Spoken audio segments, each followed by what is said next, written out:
Somewhere around 100,000 years ago, a small group of humans stood at the edge of everything they had ever known. No maps, no compasses, no boats built for open water. Just a horizon, and whatever was on the other side of it. And somehow, using nothing but their own 2 feet, some rough tools, and knowledge passed down by word of mouth, humans ended up everywhere. Not just nearby valleys or neighboring coastlines, everywhere. The frozen tundra of Siberia, the dense rainforests of Southeast Asia, remote islands scattered across thousands of miles of open ocean, the driest deserts on Earth. Within roughly 70,000 years, a species that started in one region of Africa had physically walked, paddled, and sailed its way to nearly every corner of the planet. So here's the real question this video is built around. How did ancient humans, without modern navigation, without written maps, without any of the technology we take for granted today, actually manage to travel so far, so consistently, across so many different kinds of terrain? Let's start with the most basic tool humans had, because it explains more than people usually give it credit for. Walking. Just walking. Humans are, biologically speaking, remarkably efficient long-distance walkers. Our upright posture, our long legs relative to body size, and a highly efficient system of sweating to regulate body temperature all combine to make humans exceptionally good at covering large amounts of ground over long periods of time, especially compared to most other mammals our size. Some researchers have even proposed that early humans were persistence hunters, capable of literally walking and jogging certain prey animals to the point of exhaustion over the course of many hours, in ways few other predators on Earth could manage. That efficiency mattered enormously when it came to migration. A group of humans didn't need to travel fast, they needed to travel consistently. Day after day, generation after generation, covering ground slowly but relentlessly, following food, water, and better conditions wherever they led. And that's really the key insight that gets missed when people picture ancient migration. Nobody set out on a single dramatic journey across a continent. Migration happened in small increments. A group would move a little further this year, chasing better hunting grounds or fresh water. Their children might move a little further than that. Over many, many generations, those small generational movements added up to journeys spanning entire continents, without anyone in any single generation feeling like they were doing anything particularly extraordinary. This slow, generational creep explains how humans crossed vast stretches of land, like the Eurasian steppe, or made their way from North Africa into the Middle East and beyond. But it doesn't explain everything. Because at some point, ancient humans didn't just walk across land, they crossed open ocean. And that part of the story is genuinely mind-bending once you actually look closely at the evidence. Consider Australia. Modern genetic and archaeological evidence suggests that humans arrived in Australia at least 65,000 years ago, and possibly earlier. But here's the problem. Even at the lowest sea levels of the last ice age, when massive amounts of the planet's water were locked up in glaciers and land bridges connected regions that are now separated by ocean, Australia was never physically connected to the Asian mainland by dry land. There was always a stretch of open water separating the two, at certain points, requiring a crossing of at least 50 to 70 kilometers of open ocean, with no land visible on the other side for at least part of that journey.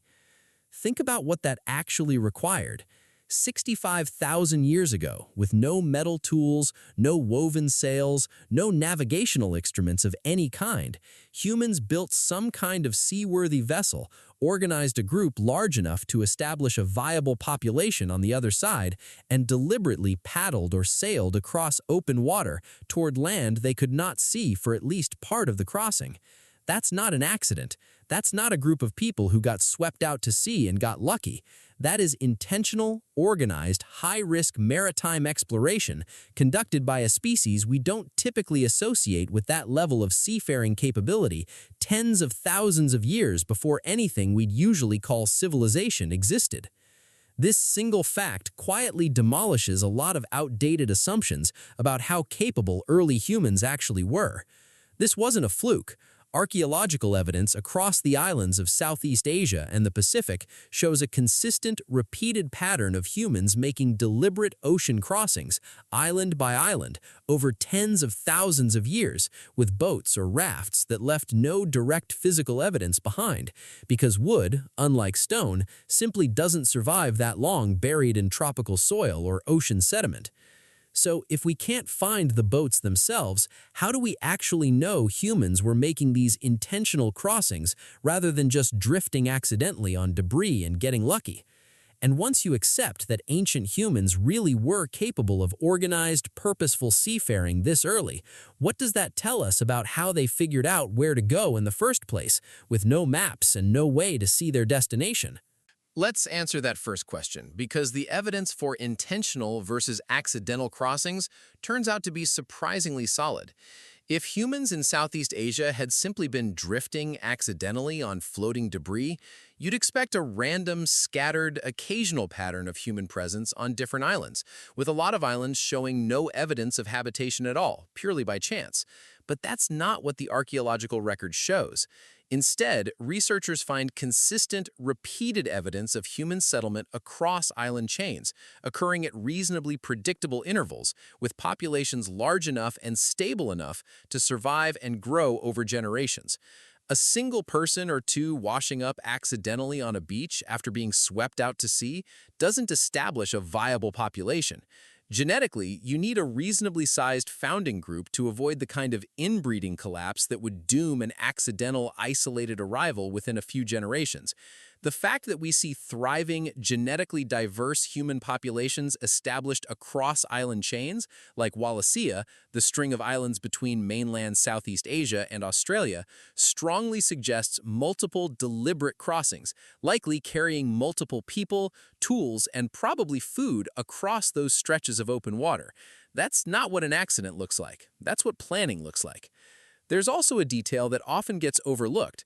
Some of these ocean crossings would have required multiple separate water crossings in sequence, island hopping across the Wallace Line, a deep water boundary that even during Ice Age low sea levels never fully closed into dry land. Making it across one stretch of open water could plausibly happen by accident. Making it across several in sequence as part of a broader pattern of expansion that shows up repeatedly across the archaeological record starts to look a lot more like a strategy than a fluke.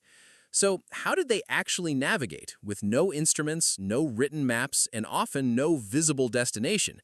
This is where we have to look at something modern people tend to seriously underestimate: the sheer depth of environmental knowledge that oral, non-literate cultures are capable of accumulating and passing down. Consider the Polynesian navigators, who, thousands of years later, but using techniques that likely have much older roots, crossed staggering distances of open Pacific Ocean using no written instruments whatsoever. Polynesian wayfinding relied on an extraordinarily detailed reading of the natural environment. Navigators memorized the rising and setting points of specific stars on the horizon, using them as fixed reference points to hold a consistent heading across open water for days or weeks at a time.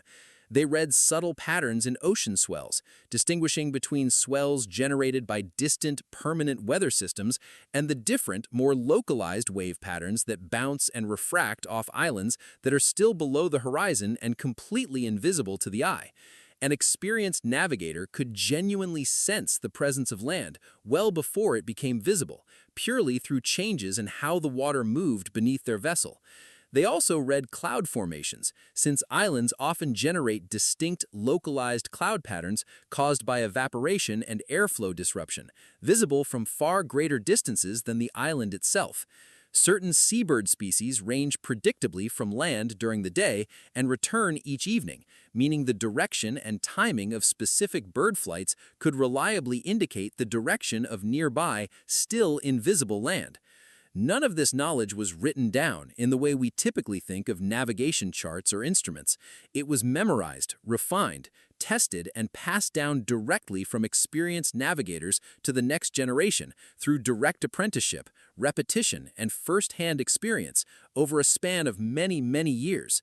This wasn't guesswork, it was an entire highly sophisticated navigational science, built and maintained entirely within human memory and direct sensory observation, refined across countless voyages, with the specific techniques varying somewhat between different Polynesian cultures, but sharing this same fundamentally rigorous observational core. Now, extend that same basic principle backward in time. The specific tools and techniques used by Polynesian navigators developed over thousands of years within their own particular cultural and geographic context, but the underlying human capability those techniques rely on, extraordinarily close, detailed observation of the natural environment, isn't unique to Polynesia at all. It's a capacity that shows up in different specific forms across nearly every ancient human culture that depended directly on their environment for survival. Arctic peoples developed comparably sophisticated methods for reading ice conditions, wind patterns, and snow formations to navigate landscapes that looked to an untrained eye like a nearly featureless expanse of white.